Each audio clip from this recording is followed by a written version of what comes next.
If you've ever thought about working in oil and gas, or maybe you're already in the industry and wondering if it's actually worth sticking to long term, then you've stumbled upon the right video here.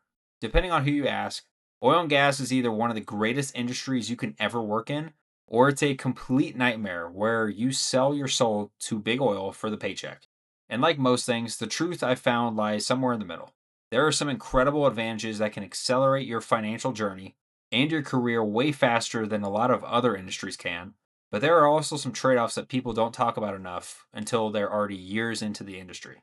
So, in this video, I want to walk through the pros and cons from my experience working in oil and gas, and I'll talk about the things that make the oil and gas industry attractive, like the pay, the learning opportunities, and the career growth, but also some of the harder realities like the work life balance, the ups and downs of a cyclical industry, and the geographic limitations to the job. I want this channel to be a transparent place for personal finance discussions, career discussions, and leveling up your finances, and I figured this video would fit right into that. So let's get into it. For the first major pro, we've got to start with the one that gets the most people's attention right off the bat, and that's the pay. Oil and gas can pay really, really, really well, especially compared to a lot of industries where you look at the experience level required to get that level of pay. There are people coming out of school making salaries that many careers don't even reach until 10 or 15 years in. And that is not trying to flex, that is just the reality of it. I just made a video last week about my salary progression, but for those of you who haven't seen that one, I started making $92,000 in salary, and 4 years later, I'm making $135,000 in salary after graduating college. And it's not just the engineers either. Operators, electricians, instrument technicians, mechanics, and a lot of the skilled trades can build extremely solid incomes. Sometimes these hourly folks can make more than the salary guys in any given year. Then, once you start adding overtime, bonuses, turnaround work, or moving into leadership positions, that income can ramp up really fast. And what makes this especially powerful is how they'll pay you a good starting salary right off the bat. If you're making strong money early and you avoid lifestyle inflation, you can create a huge financial advantage for you in your 20s. This is the path that I did. I maxed out my retirement accounts, I built a solid investment portfolio, I built a really nice emergency fund, and I took advantage of having a nice salary when I was young in my 20s to set myself up where I'm at now financially. Now, obviously, money isn't everything, and a high paycheck by itself doesn't automatically create a good life. But I'd be lying if I said the financial opportunities in the oil and gas industry aren't one of the biggest reasons people decide to go into it.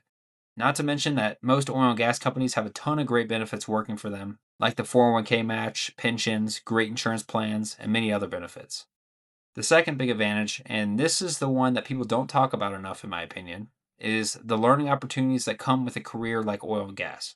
It can feel like drinking from a fire hose when you first get into it because there is just so much going on all at once, and it's a tall task to try to understand how oil from the ground can get refined into everyday products that we use.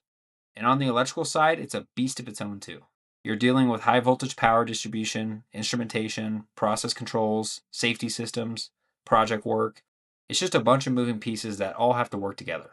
And usually there's only a few people at the refinery that have an electrical background, so you really have to be a fast learner.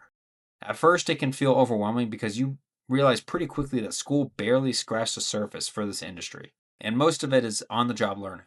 But over time, that comes with one of the biggest benefits of the industry. You get exposed to complex problems and real world engineering situations that force you to grow fast and become a quick learner. You're not sitting in a cubicle all day wondering if your job actually matters. You're working on projects in the oil refinery where decisions have real consequences, where equipment failures could cost huge amounts of money or pose a safety risk if you design them wrong, and where you're constantly interacting with the most experienced people in the industry that have been doing this for 20 or 30 years. One thing I've really noticed is some of the smartest practical problem solving people I've ever met work in this industry. You're around people that have seen almost everything imaginable happen in the engineering world, and those people have such a diverse background of experience.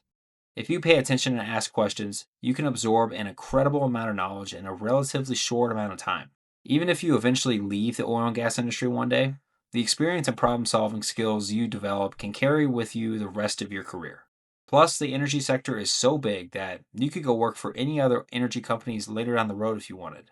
The experience you'll gain working in oil and gas is so valuable. And the third pro is career progression, because this is something I didn't fully appreciate when I first got into the industry. Oil and gas can give you opportunities to move up and take on bigger responsibility much faster than a lot of people expect. These facilities are so large that you could work at, and they have so much complexity to them, and they involve a lot of moving parts. There's just a ton of different career paths that you can take. You can go deeper technically and become a subject matter expert. You can move towards project management. You can move towards operation of the facility. You can move towards reliability, leadership, maintenance, controls. The list goes on and on. Or even you can completely pivot into a business focused role in the industry later on. And what's interesting is that your career doesn't always move in a straight line in the oil and gas industry. Sometimes one project introduces you to a new area of the business that you've never even considered, and suddenly your entire career path could change. I've seen people start in one sector of the refinery and end up doing something completely different a few years later because they found an opportunity that they enjoyed more. And because this industry can move quickly, especially when things are busy, you can end up getting thrown into situations with a lot of responsibility earlier than you expected. That can definitely be stressful at times, but it also forces growth.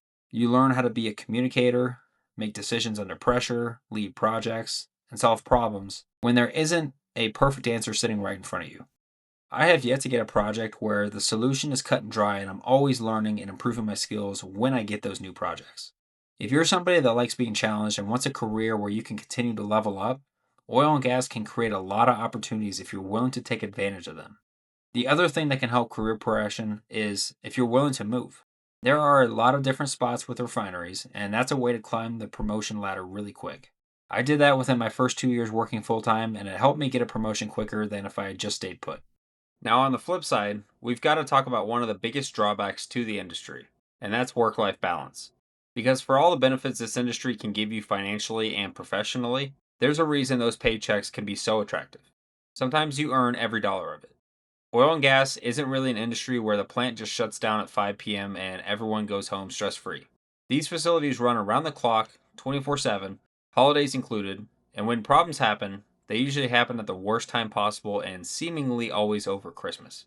Refinery equipment can fail, refinery units can shut down, projects can fall behind schedule, and suddenly your normal work week turns into long days, weekends of work, and periods of time where work starts taking over more of your life than you expected.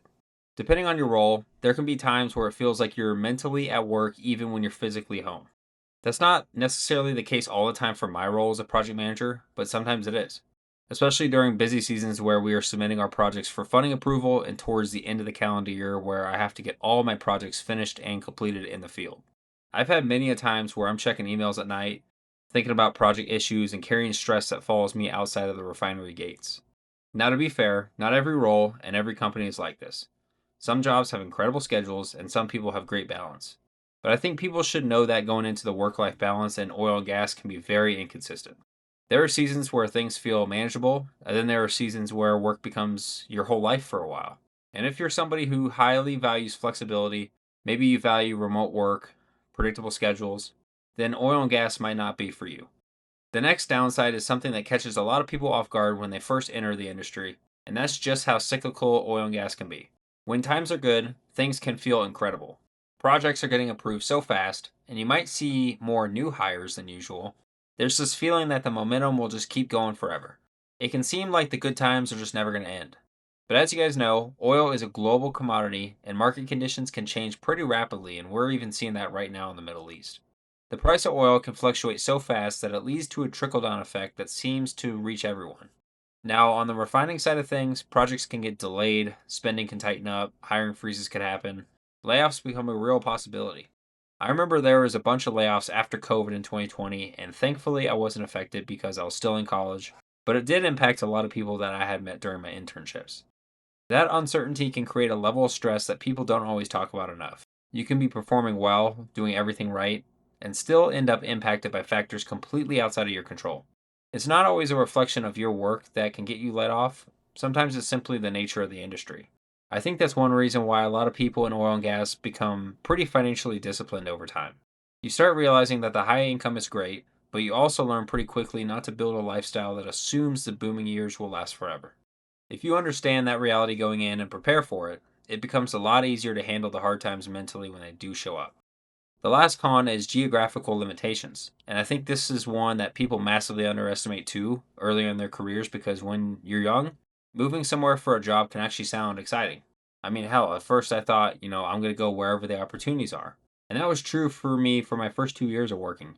But now that I'm in my fourth year, I'm getting married next year, I'm starting to get that really settled in feeling where I currently live. And I just don't really feel the same urge to move with this company anymore. And that's where oil and gas can become challenging because the industry doesn't always exist where people ideally want to live. However, I'm in a good spot right now, so I don't want to leave it. A lot of the biggest opportunities are tied to specific regions and refinery locations.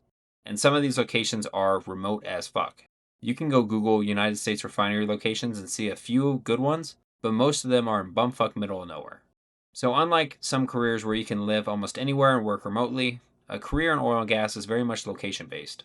That can create difficult trade offs because you may absolutely love the work, you may love the pay, but then you realize your choices become more limited geographically.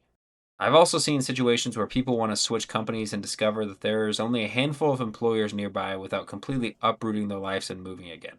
And for some people, that's perfectly fine, but for others, it starts feeling restrictive over time. It's just something to be aware of. As much as we focus on salary and career progression, where you live and who you're close to ends up affecting your quality of life a lot more than you might realize. So, overall, where do I stand on oil and gas? For me personally, I'm going to hopefully be in this industry for a while because I look at my situation right now and the pros outweigh the cons. I really like the experience I'm gaining, I like where I'm at geographically, and if I'm being honest, the pay is hard to beat. I'm learning a ton, I'm building skills, I'm getting exposed to challenging work, and I'm putting myself in a position financially that can create lots of options for me later on. And that matters because I've always looked at a career as more than just collecting a paycheck. Now, with that being said, do I want to be tied to a traditional 9 to 5 forever? Probably not. I think eventually I'd like more control over my time and more flexibility in my life. That's a reason why I talk about investing so much and why I'm working on things outside of my career too. But that stuff doesn't happen overnight. Building your financial freedom takes time.